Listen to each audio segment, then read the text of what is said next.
This is Annabelle Guberti and you are listening to Lawfully Creative, my podcast to talk with professionals in the creative industries to hear their stories, what inspires their creation, what decisions change their careers, what relationships influence their work. Today's episode is brought to you by Crefovi, our London and Paris-based law firm focused on advising the creative industries. Subscribe to our podcast, Lawfully Creative, or catch up with our original shows on iTunes, Spotify, Deezer, Stitcher, YouTube, Anchor, and many more podcast aggregators and platforms. Please do leave a review and rating about our podcast to encourage others to discover our curated content. Thank you. Bonjour Malik, comment allez-vous?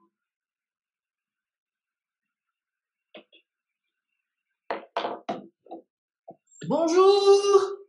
Bonjour. Excusez-moi du retard. Je voulais m'assurer que j'étais bien sur Ethernet, etc., sur le câble Ethernet, et donc D'accord. voilà. Alors aussi un autre truc que je voulais vous dire, c'est que je me suis démonté le dos hier en faisant un cours de yoga Ashtanga sur Zoom. Ouais. Donc si je grimace, c'est pas vous, c'est juste que vous avez mal. Voilà. Ok. Pas personnel, hein, c'est juste que voilà. Et c'est quel yoga vous dites? Ashtanga, c'est assez dynamique et voilà, très grosse douleur en bas du dos. Donc voilà. Il faut changer de type de yoga alors. Mais je fais différents types de yoga. Ce qui est fantastique avec ce centre, c'est que on peut faire du vinyasa, du yin, qui est très calme, voilà, différents types de yoga. Mais là, hier soir, c'était le Ashtanga. Ok. Voilà. Bon, ben, alors, désolé. Bon, non, enfin, je voulais juste vous prévenir, quoi. Le prenez pas personnellement si je fais. Okay. Alors j'ai préparé quelques petites listes de questions. Je vais juste, oui c'est bon, ça enregistre. Ça me dit là-haut que ça enregistre. Oui, je vois aussi, ouais. Ouais, voilà. Ce serait dommage sinon. Et qu'est-ce que je voulais vous dire? Oui, voilà. Donc j'ai préparé. Ah, je voulais vous montrer un truc. Donc si vous voulez, quand vous voulez, on commence. Vous êtes prêts? Oui, je suis prêt, ouais. Je vais vous montrer un truc.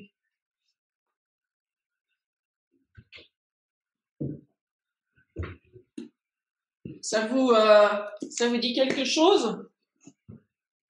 Ouais, c'est une Yamaha. Ouais, ça c'est ma flûte que j'ai depuis que j'ai 9 ans, parce que j'ai commencé la flûte à 9 ans. Donc c'est une étude Yamaha et donc bon moi je 281S. Pardon? 281S. Ben écoutez, IFL 281S. Bravo, tout à fait, 281S et je l'avais acheté chez Feeling, rue de Rome, avec mon père, je crois, un samedi moi avec ma mère, quand voilà. Ben, c'est la flûte sur laquelle j'ai commencé aussi. Voilà. Alors justement, ma première question, c'était maintenant vous jouez sur quoi? C'est une question d'actualité parce que je viens tout juste de revenir à mes premières amours justement. J'ai joué pendant longtemps sur une Pearl. Ok. Mais non, c'est pas trop américain ça. Que j'avais, je sais pas. D'accord. C'est peut-être américain, j'en sais rien. Ok. Je crois que c'est américain, ouais. En fait, donc j'ai joué pendant, je sais pas, peut-être une quinzaine d'années là. Sur une Pearl que j'avais eue parce que bon bref que j'avais eu par il m'avait fait un sponsoring. Très bien.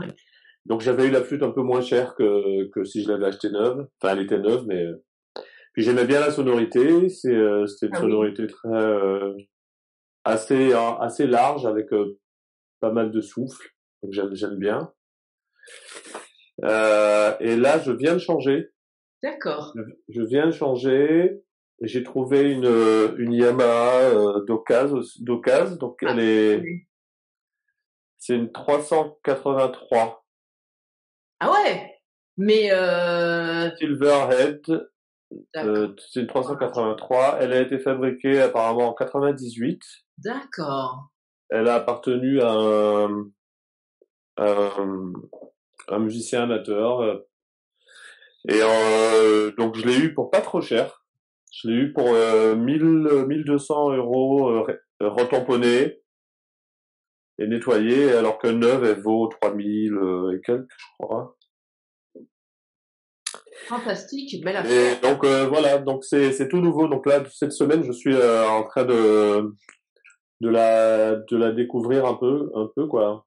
Et vous avez toujours votre perle ou vous aurez maintenant plus que cette flûte Yamaha? Ouais, j'ai toujours la Pearl, ouais. Mais bon, la Pearl, elle passe vraiment comme flûte de rechange, si jamais j'ai un problème, quoi. Mais j'ai toujours eu qu'une seule flûte, j'ai jamais eu vraiment de flûte, une flûte de rechange, etc. Mais voilà, mais je suis assez content, ouais. Elle est assez différente de l'autre. Et c'est marrant parce que quand j'ai été essayer les flûtes, c'est vrai que quand je souffle dans une Yamaha, je sais pas, peut-être que parce que j'ai commencé avec cette perce-là. Ouais. Il y a un truc assez un peu plus immédiat qu'avec. Mais en fait, ne rougissez pas, hein, mais j'ai un compliment à vous faire. Je pense que vous avez probablement le plus beau son de flûte que j'ai jamais entendu de ma vie. Moi, en fait, j'ai étudié au conservatoire de Suresnes, conservatoire de musique de Suresnes, avec Madame Nathalie Cotte. Je ne sais pas si vous la connaissez. Non, je ne connais pas. Elle faisait, bon, je suis plus en contact avec elle maintenant parce que le temps a passé, mais elle travaillait notamment avec Dutronc et elle faisait en fait vous savez quand il fait la musique, oui, de Paris nuit, il y a un super solo de flûte et elle notamment durant ses concerts, elle l'accompagnait pour entre autres, hein, mais donc elle faisait. D'accord. Voilà. Donc. Elle faisait le solo. Pardon. Elle rejouait le solo qui avait été joué sur l'enregistrement. Voilà, donc elle faisait ça durant les concerts de Dutronc sur Paris. Et bon, elle avait un beau son et c'est vrai que moi elle m'a toujours fait travailler mon son afin qu'il soit pas venteux, etc. Et c'est vrai que donc mais vous, je crois que je vous ai découvert grâce à FIP probablement parce que quand je suis à Paris en France, j'écoute beaucoup FIP. Et il vous aime bien, donc je pense que c'est comme ça que je vous ai découvert. En plus, comme j'étais flûtiste amatrice. Et après, je crois que je vous ai vu 3 fois en concert. Donc, une première fois à Paris, mais je me souviens plus du tout du contexte, c'était probablement il y a 20 ans. Après, une fois à Nice, dans dans une espèce une très jolie, petite maison de jeunes, je ne sais quoi, qui a signé juste à côté du conservatoire dans le haut de Nice. Et moi, j'ai un petit appartement en fait qui est juste en face. Et tu me dis Magic Malik passe et tout, je vais aller le voir. Donc là, je vous avais vu à Nice aussi à ce moment-là, mais c'était encore une fois il y a un certain temps. Et ça remonte. Ça remonte. Il y a bien 10-15 ans.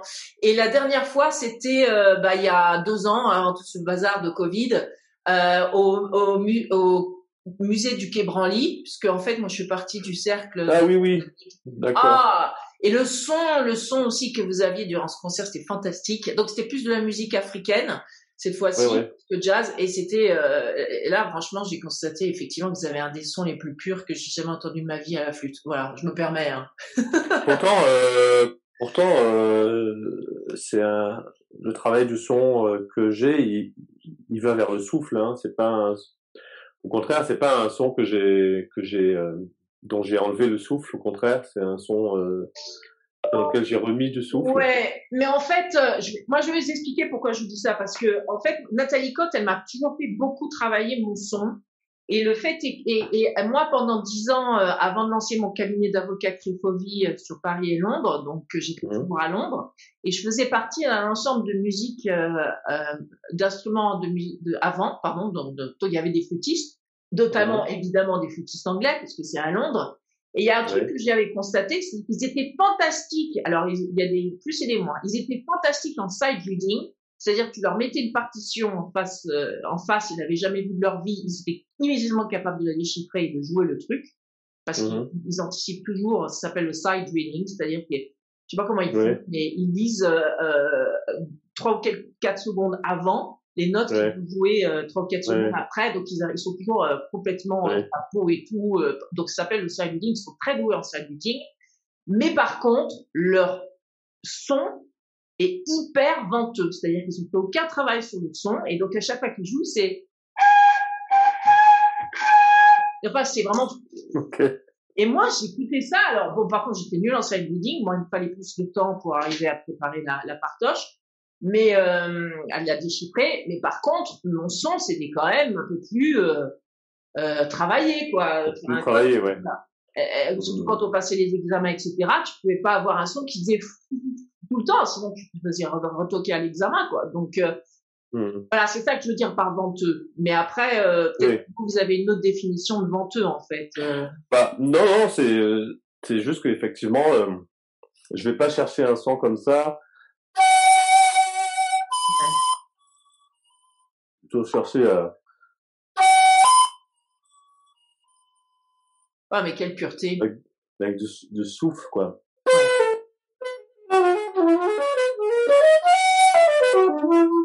Ouais.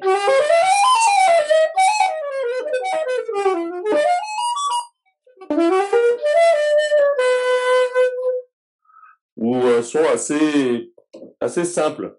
Je pense qu'en fait, le problème qu'ils avaient, c'est qu'ils avaient du mal à travailler l'embouchure au niveau de comment tu souffles dans ton embouchure. Et je pense qu'à chaque fois, ils soufflaient à moitié. Mais je parle de mes collègues anglais quand j'étais dans je pense qu'ils soufflaient une grosse partie en dehors de l'embouchure, donc ça faisait... Oui. Ah, il y a un autre truc aussi que j'ai remarqué, c'est que vous êtes pas trop pour les trémolos, vous. J'ai remarqué que vous aimez pas parce qu'il y a des rempas, etc. Les bowling, ils aiment bien faire faire un peu vibrer à la fin vous êtes plus dans le son hyper cristallin, mais qui reste. Qu'est-ce que vous en pensez par rapport au trémolo? Ouais. Oui, mais en fait c'est. Bateau, c'est pas trop votre truc, non? Non, mais en fait c'est lié aussi à la culture du jazz qui est on va dire c'est une posture instrumentale où on est assez proche de la voix. Ah. Et en fait, dans le chant, quand ça chante dans les traditions chantées, on va dire nord-américaines ou en tout cas qui viennent un peu le trémolo, c'est pas trop un truc qui est très prononcé, quoi. C'est c'est plus classique. Et puis bon, quand j'ai ouais, voilà, alors que c'est aussi très prononcé dans le travail de la voix en classique finalement. Donc je pense que les instruments mélodiques se rapprochent souvent du vocabulaire, en tout cas de l'esthétique vocale. Et donc c'est normal que les flûtes en classique se rapprochent de l'esthétique vocale classique avec le trémolo. Et qu'en jazz, on est plus dans quelque chose, voilà, de beaucoup plus droit, beaucoup plus simple au niveau voilà. Après, les trémolos, c'est souvent des trémolos de fin de phrase. Tout à fait. Qu'on va avoir. Le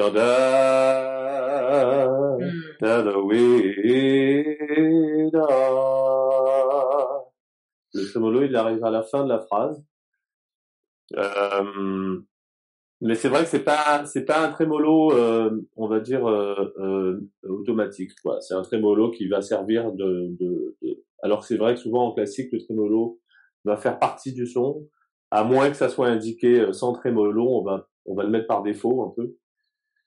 Et voilà. Mais les choses ont peut-être un peu changé. Hein. Je sais pas trop avec la musique contemporaine. Merci pour ce point de vue. En tout cas, j'avais jamais pensé à ça, qu'effectivement c'était une question de culture au niveau de la. Oui. Et puis je me souviens aussi d'une citation de Miles Davis qui m'avait assez, parce que Miles par exemple, il a un son très très droit à la trompette, et je pense qu'il y a aussi eu à un moment donné un parti pris chez certains instrumentistes d'aller vers un son très droit aussi, hein, pour se démarquer certainement. Ou pour, je sais pas, peut-être pour manifester une certaine austérité ou quelque chose comme ça. Et Miles il disait, j'aurai tout le temps d'avoir du trémolo quand je serai vieux, parce que j'aurai pas le choix, et donc mon son tremblera, alors j'aurai du trémolo à ce moment-là. Et donc quand j'ai bossé mon son après, moi qui étais fière de mon trémolo, ça me l'a un peu. Pardon. Et non, il y a pas de souci. Et donc oui, c'est vrai qu'on par défaut, on essaie de travailler un son pour faire de l'expressivité sans trémolo. Voilà, essayer d'avoir de l'expressivité sans trémolo, ce qui est pas évident. Et alors, à ce propos de différences culturelles, j'ai regardé, alors j'ai fait beaucoup de recherches sur votre profil. Et d'ailleurs, bravo, félicitations. Depuis la fin du confinement et depuis l'année dernière, vous avez un site internet en place maintenant. Ouais, il faudrait que je m'en occupe. Ça mais c'est tout aussi ça, l'année que dernière. j'ai pas été, Non, mais c'est bien, félicitations, parce que l'année dernière, vous aviez pas ça, donc ça donne toutes les informations importantes notamment sur tous vos albums, etc. Donc ça, c'est chouette. Mais ce que je lisais en fait sur votre CV, qui est dans vous êtes téléchargeable sur votre site, si je me souviens bien, c'est malikmesadri.com, hein, c'est ça? magicmalik.fr, je crois. magicmalik.fr, pardon. C'est qu'en fait, donc la majorité de vos études, vous les avez faites au conservatoire, dans un répertoire plus classique au départ. Quand vous étiez à Pointe-à-Pitre et après à Marseille, où vous êtes sorti avec d'ailleurs le premier prix du conservatoire, c'était essentiellement du classique que vous étudiez à l'époque, n'est-ce pas? Alors le classique, j'ai étudié le classique à partir du moment où j'ai rencontré Marc Rovellas, le professeur qui m'a un peu ouvert les antennes. D'accord. Et qui a fait en sorte que j'ai conscientisé un peu ma passion pour la musique, qui était plutôt inconsciente avant. Donc ça, c'était vers l'âge de 16 ans. 16 ans peut-être. Et 15 ans. Et donc avant, le classique faisait pas trop partie de mon environnement musical. Mais alors vous jouiez quoi avant? Avant, je jouais comme ça. Je jouais pas vraiment très sérieusement en fait. En fait, vous improvisiez avant? Comment dire, vous étudiez pas des partoches de, je sais pas moi, Mozart, non? Non. En fait, ouais, en fait, on va dire que mon enfance musicale a été mon rapport à la musique, je pense que je mesure maintenant que ça a été une chance, mais mon rapport à la musique a été assez préservé, on va dire. C'est-à-dire que il n'y avait pas de poids. Enfin, l'aspect pédagogique intervenait de façon assez légère et intervenait de façon assez, on va dire, je dirais pas ludique, mais oui, j'allais à l'école de musique comme on va faire de la sculpture ou du dessin quand on est enfant, parce que ça fait du bien d'aller faire un peu une activité artistique, quoi. Ouais. C'était pas, quoi. ouais, c'était pas, en fait, c'était pas soumis à, on va dire, une évolution à des diplômes, l'obtention de prix. C'était vraiment, ça avait rien à voir avec l'école, on va dire, d'accord. Parce que franchement, moi, quand je faisais mes diplômes, parce qu'en fait, j'ai étudié le piano et la flûte quand et après j'ai laissé tomber le piano et je me suis consacrée qu'à la flûte. Mais honnêtement, quand j'allais à mes examens de fin d'année, j'en tremblais, hein. Oui, donc j'ai pas eu ça. C'était pas du tout cool. Et alors en plus le problème, je suis d'accord avec vous, c'est toute cette comment dire institution française du conservatoire, c'est cool, ça t'apprend effectivement le solfège, lire les partoches, donc la théorie, tout ça. Mais le problème aussi, c'est qu'après, ça t'apprend pas de la créativité. Ça t'apprend effectivement à exécuter une partition, mais ça t'apprend pas du tout la créativité. Donc, en tout cas, moi, au niveau où j'étais, hein, je crois que je me suis arrêtée au moyen 1 ou un truc comme ça. Mais donc, en fait, tu t'apprends pas à improviser. Et la seule chose que tu fais, c'est que tu deviens un bon exécutant. Voilà, mais bon, enfin un bon interprète, je sais pas, mais en tout cas t'interprètes. Mais effectivement, après, enfin moi j'ai jamais, par exemple, fait de la composition, etc., etc. Et je trouvais que c'était très rigide, quoi. C'était la seule chose qu'on te demandait, c'était d'être un bon exécutant, justement de bien savoir faire. Oui, après c'est vrai qu'il peut y avoir aussi du coup la dimension d'improvisation, elle se retrouve dans la nuance que vous venez de faire entre exécutant et interprète. Peut-être que justement dans l'interprétation, il y a une dimension de créativité, alors qui est pas la même que quand on improvise, on va dire littéralement avec le matériel littéral de la musique, quoi. C'est-à-dire l'ordre des notes, la fonction des notes qu'on fait dans un cadre, on va dire en fonction d'un environnement choisi. Ça peut être un environnement tonal, modal, sériel, n'importe, que sais-je. Et donc, je pense que il y en a qui, en fait, je pense que ceux qui deviennent des interprètes, c'est ceux qui passent à travers les gouttes justement de cette pression, on va dire académique. Donc, moi, j'ai eu la chance de pas y être soumis quand j'étais, voilà, donc. Jusqu'à 15 ans. Donc mon rapport à la musique, j'ai d'ailleurs voulu arrêter plusieurs fois quand j'étais enfant. Ah ouais. Parce que heureusement que vous n'avez pas arrêté. Parce que j'en avais marre d'aller tous les mercredis à l'école de musique, etc. Ah ouais. Et il y a eu des fois où j'ai dit à ma mère, est-ce que vraiment, parce que moi ça me suffisait de jouer c'était de la flûte à bec que je jouais surtout. Uh-huh. Ça me suffisait de jouer à la maison quand j'en avais envie, sur des morceaux qui passaient à la radio ou tout ça. Je me disais, c'est pas la peine que j'aille à l'école. Ah ouais, vous écoutiez les morceaux et après vous les refaites. J'aimais bien jouer par-dessus ou j'aimais bien les refaire. Donc. Et quelle bonne oreille. Ma mère m'a toujours dit non, tu continues, c'est bien d'avoir plusieurs cordes à son arc. Une femme pleine de sagesse, bravo. Voilà. Je lui transmettrai. Et donc en fait, ouais, donc ça vous a jamais particulièrement attiré d'être genre le premier flûtiste d'un ensemble à la Emmanuel Pahud. Je pense que c'est plutôt passé dans l'esprit de ceux qui m'entouraient dans ma famille, qui m'ont permis de venir en France, de m'inscrire à ce conservatoire et qui m'ont encadré dans le travail de préparation du concours, etc. Je pense que leur ambition était, on va dire, peut-être plus entre guillemets reliée à la musique écrite occidentale, vu que bon, j'ai rentré au conservatoire, que j'étais un bon élève. Et donc je crois que peut-être eux se sont plus imaginés que une direction pour moi, ça aurait été justement de passer les concours, de rentrer au supérieur, puis de devenir flûtiste solo, émérite et reconnu. Mais en fait. Et alors qu'est-ce qui s'est passé? Quand est-ce qu'il y a eu le switch? Mais en fait, moi, j'ai jamais eu vraiment d'ambition particulière. En fait, mes ambitions étaient très très locales. Mes ambitions étaient très localisées autour de la flûte et parfois juste de ce que je devais faire chaque semaine devant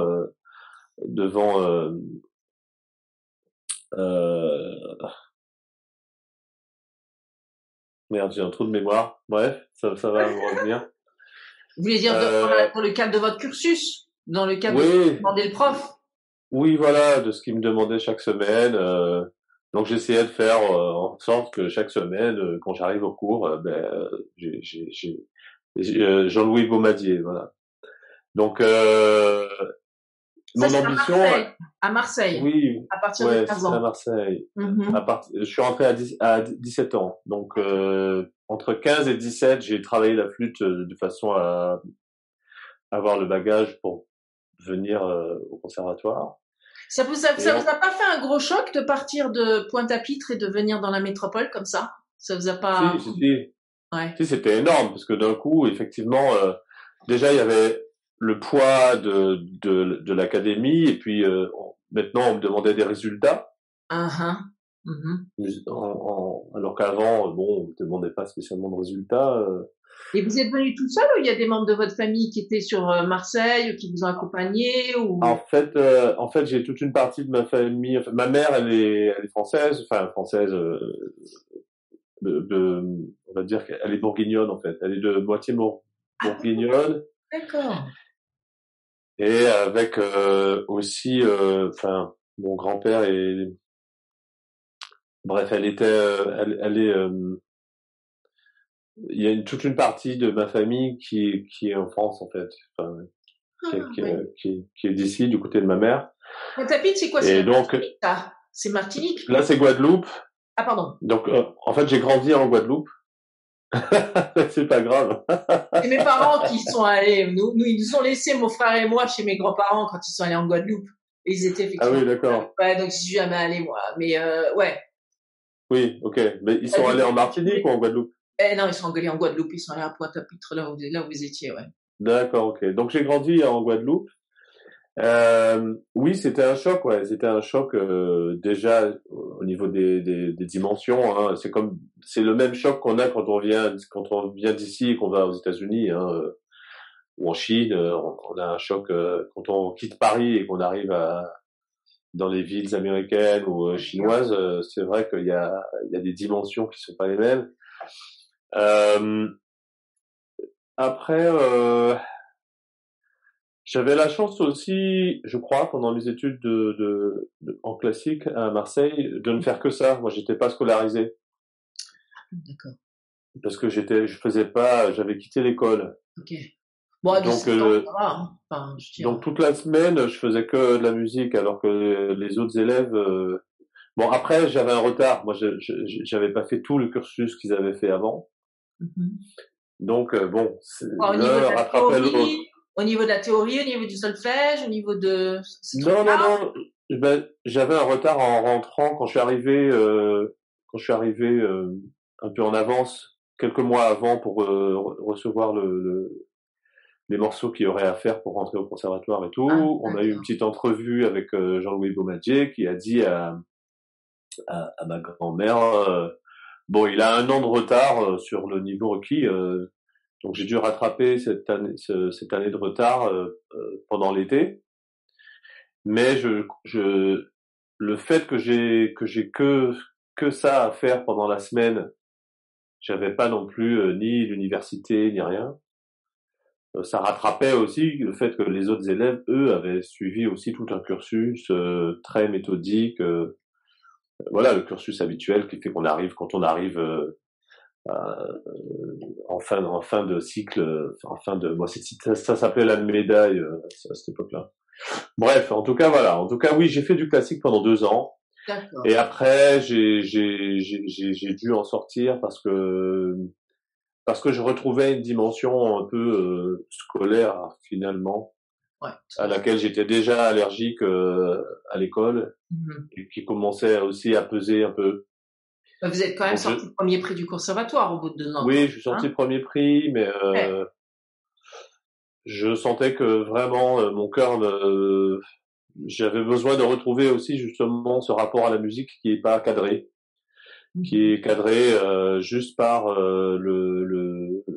ce qu'on les intuitions et les envies qu'on a par rapport à voilà. Donc après je suis parti à Paris et puis là j'ai commencé voilà plus une période autodidacte. Mhm. Ok. Voilà enfin Et la petite vingtaine, là, vous aviez juste 20 ans. ouais c'est ça. Ouais, ouais, Alors, ouais. c'est à ce moment-là que vous êtes familiarisé avec des artistes américains flûtistes tels que Roland Kirk. J'ai vu que vous aviez le growl, vous étiez inspiré de Roland Kirk, qui joue donc tant à la flûte et ainsi qu'au saxophone. Ouais, en fait non, en fait j'ai à part on va dire des influences très spongieuses, Mhm. employer ce terme-là, Mhm. qui me venaient plutôt de John Scofield, de Pat Metheny, de Ah John oui. Coltrane, de choses comme ça, de Michael Brecker à l'époque. J'ai pas eu réellement d'influence directe en fait dans mon parcours. Je me suis j'ai j'ai fait beaucoup d'introspection en fait. Je me suis plus fabriqué par rapport à des introspections, par rapport à oui, un regard sur moi-même, de savoir, d'être très clair sur ce que je voulais en musique, même à tous les niveaux, au niveau du son, de la technique, plus générale de l'improvisation, de la composition. Après, j'ai été aidé. Hein, honnêtement, je peux me permettre d'interjeter. C'est vrai que c'est totalement unique ce que vous faites. Hein. Vous avez vraiment découvert et développé un pan de la pratique de la flûte qui est vraiment unique. C'est vraiment une niche vraiment unique que vous êtes créée. Peut-être. Vous avez rien à voir avec les Sharon Bezali, Emmanuel Pahud de ce monde, quoi. C'est vraiment. Oui, après, ce sont même des gens Roland vraiment. Kirk ou Bobby Humphrey, je crois que la fille, elle s'appelle Bobby Humphrey, elle est intéressante aussi. C'est pas du tout le même style, quoi. Ce que vous avez fait, ce que vous faites, c'est vraiment complètement unique. Pardon. Ouais, oui, peut-être, mais on va dire que c'est personnel en tout cas. Et donc après, oui, il y a eu des influences comme ça, et puis aussi les influences des gens que j'ai rencontrés, hein. Nelson Veras, Denis Guivarch, le groupe Human Spirit, etc. Bon, il y a eu, mais et encore maintenant, c'est quand même ce qui construit ma musique, c'est plutôt de l'introspection.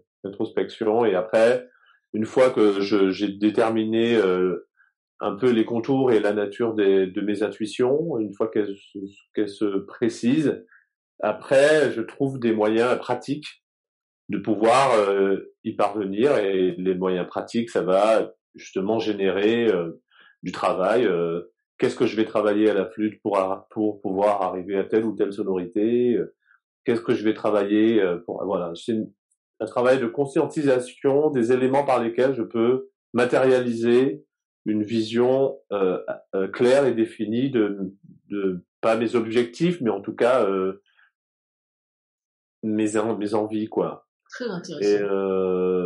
Donc en fait, ce que vous êtes en train de me dire, c'est que vous visualisez dans votre tête ce que vous voudriez obtenir, et après, vous mettez en place les moyens pour arriver à matérialiser ça dans la matière, en fait. Hein. C'est ça? Oui, oui. Tout ça en utilisant votre introspection pour arriver à voir ce que vous ce que vous voulez faire, ce que vous voulez obtenir. Mais ça, c'est juste par rapport à vous-même, ou c'est par rapport à un groupe qui est autour de vous, ou les deux? Alors le groupe, il y a eu plusieurs groupes là en ce moment. Il y a les groupes, c'est des rencontres, mais en fait quand on porte des projets personnels dont on se veut être le garant, les groupes ils influencent légèrement. Enfin, parfois on va choisir des musiciens, mais c'est pas on va pas dire que je compose de la musique pour des gens. C'est plutôt je m'entoure de gens qui se retrouvent et qui sont en résonance par rapport à la musique que je propose. Complémentaire avec vous. Ouais. Voilà. J'écris pas vraiment de la musique en pensant, mais parfois je vais prendre quelqu'un dans mon groupe parce que je sais à l'avance que ça va ou le prendre à contre-pied ou en tout cas l'intéresser. Ouais. Mais quand vous dites que vous écrivez, c'est-à-dire que vous écrivez littéralement des partitions, ou vous donnez juste les guidelines, les grandes lignes du type? Pardon. On va jouer en clé de, je sais pas moi, clé de sol, majeur. Non. Comment ça? En général, j'écris tout, ouais. Ah, vous écrivez tout. Ah, ouais, d'accord. Ouais. Genre sur une cartouche. Vous faites ça à l'ordinateur maintenant, ou vous faites ça à la main? En général, je fais ça à la main, mais mes partitions, elles sont pas très. On va dire que c'est. En général, j'ai un vocabulaire musical, enfin dans la musique, qui se rapproche un peu plus de la. Enfin, c'est un peu bizarre ce que je vais dire parce que quand même il y a une dimension très pointue entre guillemets. Voilà, mais ça se rapproche plus de la pop que du jazz finalement. Disons que c'est très rare que je compose avec des thèmes qui sont très longs, avec plein de notes, etc. Souvent, en fait, j'écris tout dans la musique, mais la façon dont je vois la musique, c'est plus la combinaison d'éléments simples mais qui sont étrangement assez, enfin, qui mettent en jeu une difficulté qui est pas forcément la difficulté de l'exécution euh, des éléments qui la composent, mais c'est plutôt de faire ensemble les choses simples que je donne à chacun. D'accord. Voilà. Mais parce que j'ai un côté aussi flemmard, j'aime bien. Moi, j'aime pas, par exemple, les projets où je dois lire plein de textes, où il y a plein de mélodies à lire, plein de trucs techniques et tout. Moi, je préfère réserver l'aspect technique à l'improvisation. Par exemple, un improvisateur, quelqu'un dont je sais qu'il est très technique, je vais pas forcément lui donner des choses techniques à jouer, je vais lui donner des choses simples, mais je sais que dans les passages où il va être en charge d'improviser, Ouais. bah je sais que là sa technique va faire la différence par exemple. Donc vous laissez voilà. des espaces aux gens pour aussi avoir leur propre créativité. Bah c'est du jazz, donc en fait j'écris la musique, j'écris tout, mais dans cette écriture qu'on comprend de toute façon l'espace de la parole personnelle, voilà. Alors, il y a un autre, merci pour ces explications, c'est fantastique. En fait, j'avais pas vraiment tilté que vous étiez aussi complètement compositeur, quoi. Donc, merci de le clarifier. Donc, évidemment, vous êtes enregistré à la SACEM, Ouais. je suppose. Ouais. Mais il y a un autre truc aussi qui me plaît beaucoup dans votre interprétation, et donc là encore, je fais référence à Ron Cook qui fait ça aussi beaucoup avec le growl, c'est que vous intégrez beaucoup aussi la voix dans vos interprétations. Et alors, ce qui est fou, c'est que vous avez en fait une tessiture qui peut monter très très très très haut pour un homme. Enfin, je veux dire pour un homme et une femme d'ailleurs. D'ailleurs, vous nous aviez fait, je me souviens, c'était très agréable durant le concert au musée du Quai Branly il y a 2 ans. Vous aviez fait un espèce de partie de ping-pong avec la salle, avec le public, et donc vous nous faisiez, répéter des notes. Et même pour une femme, c'était des fois c'était très élevé, quoi. Alors moi, la question que je voulais vous poser, c'est comment est-ce que c'est venu ça, le travail sur la voix? Et est-ce que ça vous avez une tessiture, je pense enfin probablement vous êtes peut-être pas une voix de basse, vous avez une voix de baryton. Donc comment ça vous fait pas mal quand vous montez tellement dans les hauts comme ça, dans les octaves super hauts pour un homme? Bah, en fait, ça vient d'où? Non, mais c'est vrai, c'est incroyable de monter aussi haut pour un homme. Ouais, je sais pas. Non, je pense que c'est assez répandu en vrai. Mais c'est peut-être pas c'est peut-être pas les voix qui sont le plus en avant dans ça, peut-être que les autres hommes ils assument pas, etc. Et puis en fait j'ai jamais eu de travail sur la voix. Ah ouais. Donc je me fais pas mal parce que je fais jamais quelque chose tout ce que je fais à la voix, c'est moi qui décide de le faire. Mm-hmm. Je ne fais pas de musique ou alors je le fais très rarement, mais en général, la voix, c'est quelque chose que je laisse libre de toute ingérence ou c'est pas sur commande. Si on me dit tiens oui, je voudrais que tu viennes faire un truc sur ma musique, et si on me demande oui, c'est de la voix, là je dirais que je promets pas, non, je viens pour faire de la flûte. Okay. Que si jamais je le sens, je fais de la voix, mais que voilà, c'est Non, et pour moi non plus, c'est pas sur commande. C'est-à-dire que j'ai toujours voulu que la voix, ça reste quelque chose qui soit en dehors de toute discipline. J'ai voulu que ça soit quelque chose qui se construise vraiment que par l'expérience, par l'accumulation de sensations. Voilà, j'ai jamais eu de questionnement technique, sauf dernièrement parce que justement je devais faire un truc dans un projet où je devais chanter et j'avais la voix assez fatiguée Et j'ai demandé à une amie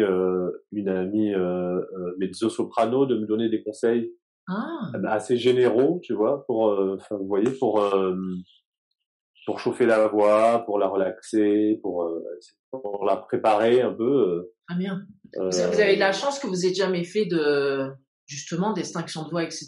Parce que si vous avez, enfin, et puis c'est bien d'avoir demandé avant à une pro. Parce que si je le sens pas, je fais pas.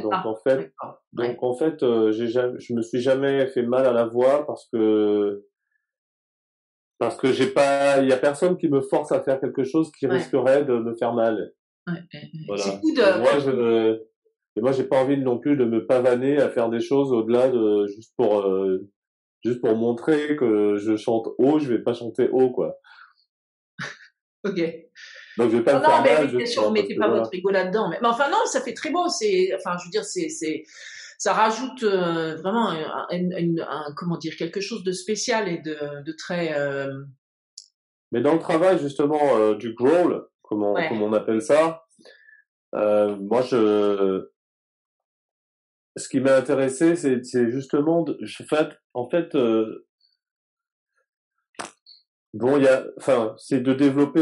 d'essayer de développer plus le côté polyphonique que vraiment le growl. C'est pas.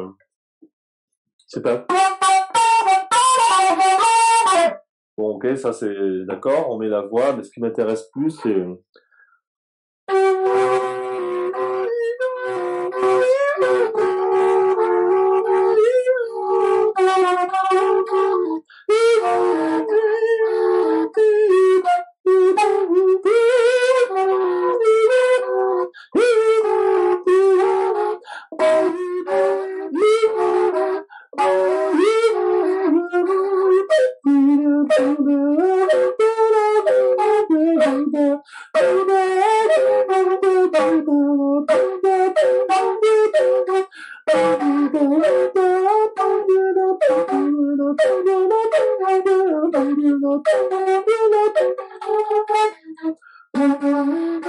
enfin des choses comme ça où il y a plus vraiment le truc de. Mais c'est tellement, c'est pas juste, c'est pas voilà. Différent. C'est tellement, c'est différent. C'est vraiment, c'est votre style à vous. C'est vraiment particulier. C'est fantastique. Je voyais aussi que maintenant vous vous êtes donné des cours aussi dans votre CV que maintenant vous avez décidé aussi de transmettre et en général vous transmettez à qui? C'est des petits jeunes ou c'est des gens qui ont quand même pas mal déjà d'expérience de bouteille? Alors ça a commencé enfin on va dire que vraiment l'événement qui a fait que j'ai dû commencer vraiment à faire aussi une introspection par rapport à la pédagogie, c'est le fait d'avoir été sollicité pour enseigner au pôle supérieur d'Aubervilliers. D'accord. Au pôle sup de jazz, musique actuelle, bref. Et avec il y avait Boyan Z et Vincent Segal au début. On était un peu les trois profs un peu de ce nouveau pôle sup. Et donc là c'est qui les deux autres, pardon, je les connais pas. Vincent Segal et Boyan Z. Et c'est des grands flûtistes? Non, c'est un violoncelliste et un pianiste. D'accord, merci. Et donc on avait chacun un peu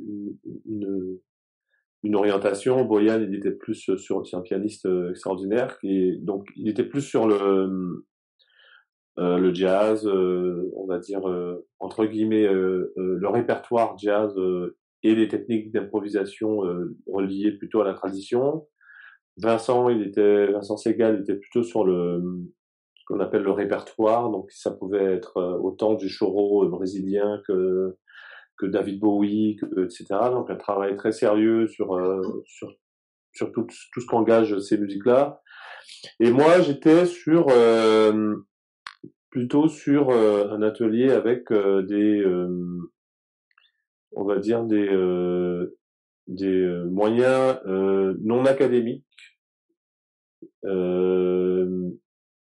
des approches non académiques en fait, pour pouvoir parfois traiter des éléments de musique qui sont enseignés dans un cadre académique. Et moi, je proposais des moyens détournés parfois de voir les choses. Bon, bref. Très bien. Et là, j'ai eu des élèves, qui étaient au conservatoire, qui avaient suivi des cursus de jazz. Okay. Donc là, c'était des ateliers, avec plusieurs instruments différents. Donc c'est pas forcément des flûtistes. Il y a eu des flûtistes, mais très rarement d'ailleurs. Mais donc ça a duré pendant 4 ans. Donc ça a duré pendant 4 ans, et pendant 4-5 ans, j'ai enseigné. Après, j'ai été sollicité par l'American School of Modern Music pour venir enseigner aussi chez eux. Super. Chez eux, pendant 1 an, j'ai fait aussi un atelier où on faisait, je proposais de travailler certains de mes morceaux, ou alors certaines approches, etc. Et puis, en fait, au bout d'un moment, j'ai réalisé qu'il y avait un problème. Ah. J'ai réalisé qu'il y avait un problème, et que ce problème, il fallait justement que que j'y réponde par justement une proposition pédagogique. Ok. Et donc maintenant, j'enseigne toujours, donc principalement à l'American School of Modern Music. Ouais. Et j'enseigne quelque chose que je suis en train de développer, qui est pratiquement dont les contours sont déjà bien définis, mais dont les éléments pratiques sont toujours en train d'être finalisés. Quelque chose que j'ai appelé Basic Music. Mais c'était quoi le problème, si je puis me permettre? C'était quoi l'idée? Alors, le problème, c'est que ça serait sans entrer dans le... Ouais, en fait, c'est simple et compliqué. En fait, la façon dont c'est présenté le problème à moi, il est le suivant. C'est que dans mes ateliers, on n'arrivait jamais à faire ce que je proposais. Ah mince. Alors que j'avais l'impression de proposer des choses très simples. Ok. Et c'était dû à quoi, ça? Ben justement, c'est ce à quoi j'ai dû répondre. Et donc, je réalisais que j'avais en face de moi des élèves qui arrivaient à restituer des choses très compliquées dans les autres disciplines. Mm-hmm. Ils étaient capables de jouer des morceaux de Frank Zappa, de jouer des standards, de jouer des morceaux qui demandaient une grande technicité, une grande connaissance de la musique, etc., une grande sensibilité, tout ça. Et moi, à mes cours, quand je demandais parfois de faire un truc tout bête, on va... Non, mais même tout bête, tiens, on va jouer un morceau, c'est 5 mesures de 5 temps, et puis de temps en temps, on va marquer un truc précis dans ces 5 mesures-là, et puis on va jouer ça, je vais te donner une petite phrase rythmique, tu vas la jouer, puis après tu vas faire des variations dessus, et puis voilà, des choses simples. Là, j'ai souvent, j'avais plus personne, quoi. C'est-à-dire que on n'y arrivait pas. Parce qu'il fallait faire c'est pas parce qu'il fallait faire de l'improvisation et que ces jeunes-là, ils n'ont pas l'habitude. Non, il fallait faire de l'intériorisation. Il fallait être capable d'intérioriser des choses et d'installer un dialogue que la musique, ça soit pas la restitution de quelque chose, mais ça soit un dialogue entre quelque chose qui existe en soi et soi-même. Et voilà. Ça, c'est nouveau, ça, pour tous ces petits jeunes, enfin, tous ces étudiants, je suppose. C'est pas un truc qu'ils avaient déjà fait dans le passé, non? Ben, peut-être pas exprimé de façon très condensée comme ça et très cadrée, de se dire maintenant on va définir 3 aspects essentiels de 3 axes essentiels autour desquels se développe l'expression du musicien, quel que soit son niveau. Mm-hmm. Alors, j'aurais pas rentré dans les détails là, mais Donc il y a 3 aspects essentiels qui vont articuler des pratiques musicales qui sont pas instrumentales. Elles peuvent être instrumentales, mais donc dans le cadre de mes cours, on est sans instrument, on fait avec les mains, le corps, la voix, etc. D'accord. Et on fait des pratiques des pratiques instrumentales qui sont censées justement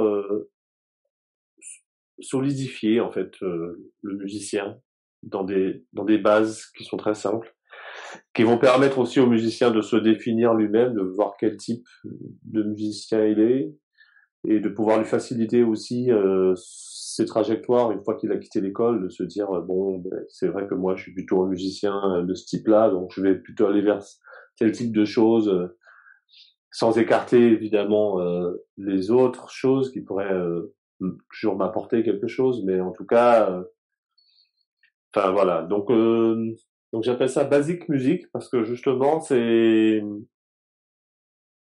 une pratique très basique, Ouais, mais c'est ça. qui peut être très difficile, très compliqué. Parce qu'il faut il faut s'écouter, quoi.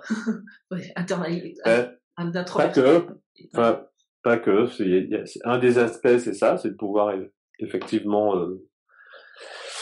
Mais bon, voilà. Okay. Donc là, oui, donc là, j'enseigne ça, et puis de temps en temps, ça m'arrive de donner des cours, de suivre quelqu'un. À la flûte. Voilà, flûtement. Mais bon, après, ça dépend aussi c'est pas à la commande, c'est est-ce que j'ai l'impression de pouvoir être utile à la personne ou pas, en fonction de ce qu'elle veut. Alors il y a pas beaucoup, hein, mais j'ai suivi pendant quelques années une flûtiste, mais qui venait du coup vraiment pour pouvoir avoir des clés sur sur la façon dont moi je faisais faire des clés sur comment moi je faisais. Voilà, et qui voulait comprendre mon vocabulaire, etc., pour pouvoir en faire quelque chose de personnel. Mais il y en a d'autres qui vont plus venir me voir je sais pas, par rapport au fait que je dis elles ont parce que je trouve qu'il y a plus de flûtistes femmes que d'hommes, mais enfin, j'en rencontre plus en tout cas. Et je pense que c'est parce qu'il y a plus de femmes qui font de la flûte. Enfin, j'ai l'impression, hein. Mais bref, mais c'est pas du tout une étude sociologique, donc ça ne vaut que pour mon petit périmètre personnel. C'est pas une généralité. Mais ce que je voulais dire par là, c'est qu'il y a des flûtistes qui vont venir me voir, par exemple parce qu'ils sont en train de travailler les standards, ou etc., et qu'ils aimeraient avoir éventuellement peut-être voir comment moi je travaillerais un standard ou comment moi je ferais. Donc c'est pas forcément. Donc ça m'arrive de suivre un peu, voilà, comme ça, des flûtistes sur une période donnée, sans me dire que je vais forcément les amener quelque part, etc. C'est juste, voilà. On va dire que je vois la pédagogie comme ça. Je vois pas la pédagogie comme un truc. Allez, je vais te voir toutes les semaines, toutes les 2 semaines. On va faire comme ça. Un peu du coaching aussi, pour ces cas-là. Oui, voilà. Voilà. Alors, ma dernière question, c'est what's next? Quelle est la suite? C'est quoi la suite pour vous maintenant? Ben, de la flûte, de la musique. Comme le début, quoi. Moi, je vous souhaite que le plus vite possible, vous puissiez recommencer aussi tous les concerts, etc. Parce que c'est vrai que les artistes tels que vous et les interprètes, ils en ont beaucoup souffert, hein, avec la possibilité de faire du live pendant 2 ans, là, presque. Donc, je vous souhaite que ouais. Après, j'imagine que c'est plus dur pour, je pense, c'est plus dur pour les jeunes musiciens parce que justement le passage sur scène, c'est hyper important. Enfin, c'est un peu comme le passage au four à l'enclume pour le forgeron, quoi. C'est-à-dire que un outil, ça se forge à coup de marteau et sur l'enclume et au four, quoi. Donc ça c'est la partie concert en fait. Et bon, moi, je pense que j'en souffre un peu moins parce que j'ai fait déjà plein de concerts et qu'on va dire, je pense que la facture de ma musique dépend moins maintenant du concert que ça a pu l'être à une époque. D'accord. Ça intervient moins dans l'évolution voilà, de ma musique ou de ce que je fais. Bon, il y a beaucoup de musique What Next? Bon, ben déjà la nouvelle flûte. Ouais, la découvrir. La découvrir et puis découvrir ce dont elle a envie aussi. J'ai l'impression, par exemple, que c'est une flûte Comment ça? qui a envie. Ben, là, par exemple, c'est une flûte qui a envie beaucoup plus de silence, moins de notes C'est fou tenues. ça. Vous ayez ce dialogue avec la flûte. Ben en fait, quand je la joue, j'entends aussi qu'il y a des choses qui viennent plus naturellement qu'avec l'autre flûte, et donc ces choses-là, c'est des choses que elle veut. Fantastique. Parce que sinon, moi, j'imposerais juste ma façon. Donc là, je vois par exemple. T'as une personnalité, dis donc. Ouais, je pense comme le bois qui va être sculpté par le sculpteur qui a des veines. J'ai jamais pensé à ça, mais dont il doit tenir compte. C'est bien. Je pense que la flûte, ouais, donc ouais, du coup là, je suis en train quand je la joue, je l'écoute aussi pour voir vers quoi vers quoi elle m'amène. Et là, elle m'amène vers un discours beaucoup plus, on va dire, vocable, comme ça, où les phrases musicales ressembleraient plus à de sectionner plus les phrases en mots, en petites phrases successives, parce qu'elle aime bien les petits silences. Elle supporte bien aussi les fins, les notes courtes qui sont, enfin, ouais, elle supporte bien les césures en fait. Voilà. Et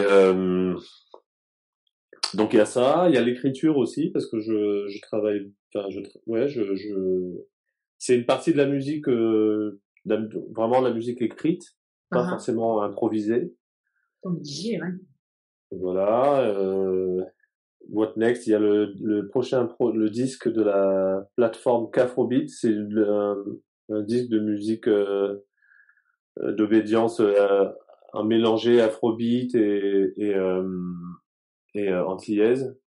Mais alors ça, moi, je vais vous dire, Malik, ce serait vraiment bien que vous mettiez tous vos albums, parce que j'ai vu sur votre beau site internet que ouais, mais moi je suis vraiment sur Spotify, parce que moi ça fait des années que j'ai un abonnement chez Spotify, et donc j'ai copié tous mes CD, ok, et je les ai mis sur mon hard drive de mon MacBook. Et après, je les ai donné à un organisme de charité en Angleterre qui s'appelle Oxfam. Je les ai tout donné, en fait. Et aussi à mon père. Okay. Oui. Malheureusement, il est mort quelques jours après. Enfin, bon, ça, c'est une autre histoire.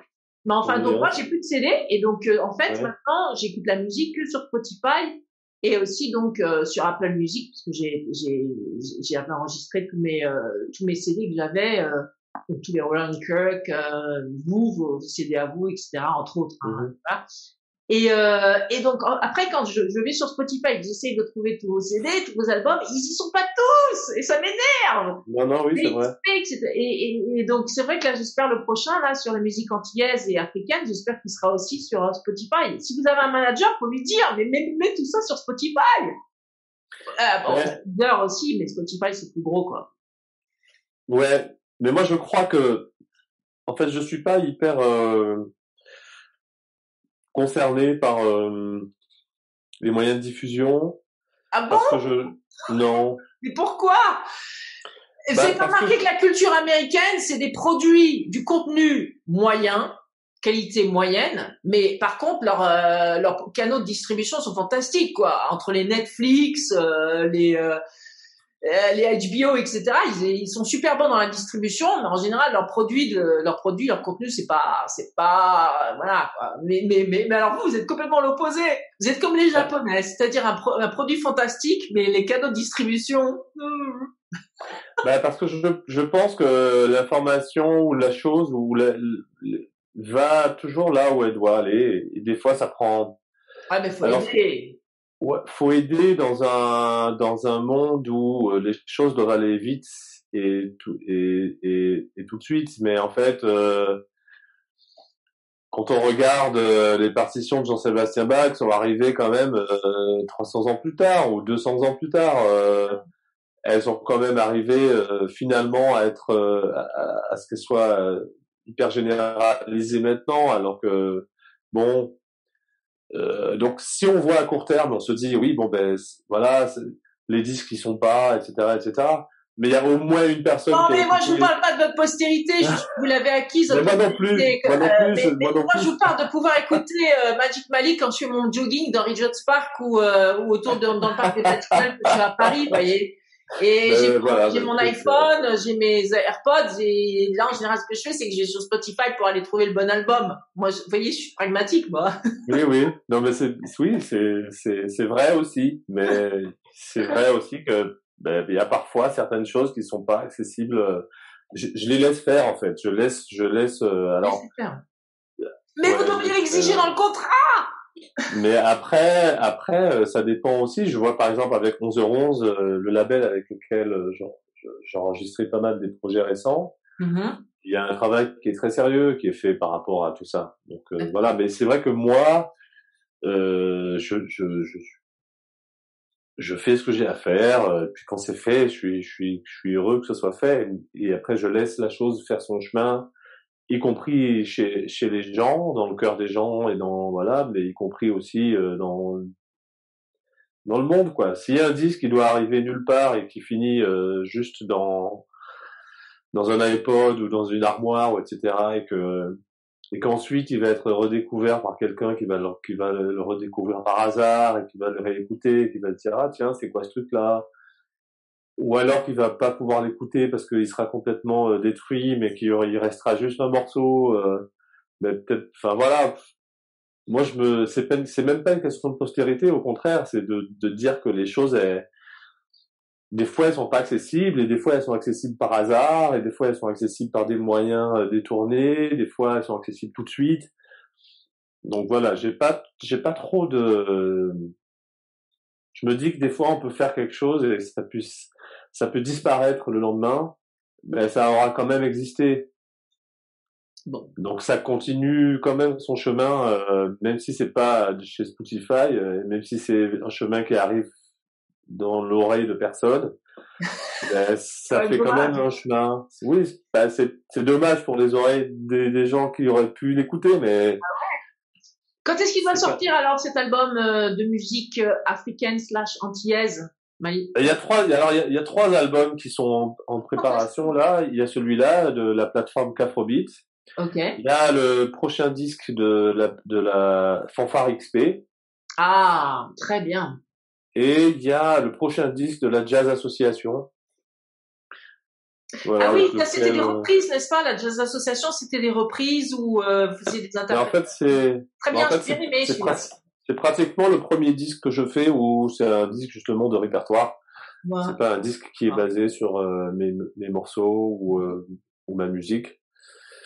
C'est bien, ça change. J'ai bien aimé la première, le premier tome entre guillemets, le premier album. Ok. Ouais. Ben là, on est sur le deuxième. Voilà.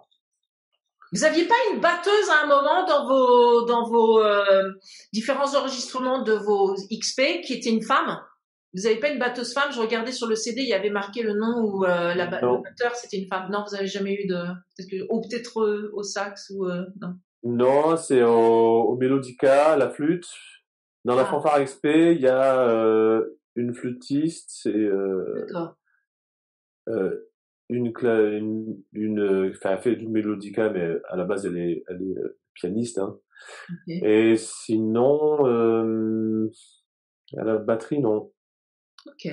Non, c'était des albums que vous aviez fait il y a 10-15 ans, hein, dont je vous parle. Ah ok. Mais en tout cas, merci beaucoup Malik, merci. Eh ben merci. Ça m'a fait super plaisir de vous parler. Franchement, vous êtes vous êtes un des musiciens que j'admire le plus. Ça me fait plaisir. Thank you for listening to our podcast Lawfully Creative, produced by Crefovi Studios. Subscribe to our podcast or catch up with our original shows on iTunes, Spotify, Deezer, Stitcher, YouTube, Anchor, and many more podcast aggregators and platforms. Please leave a review and rating about our podcast to encourage others to discover our curated content. Thank you.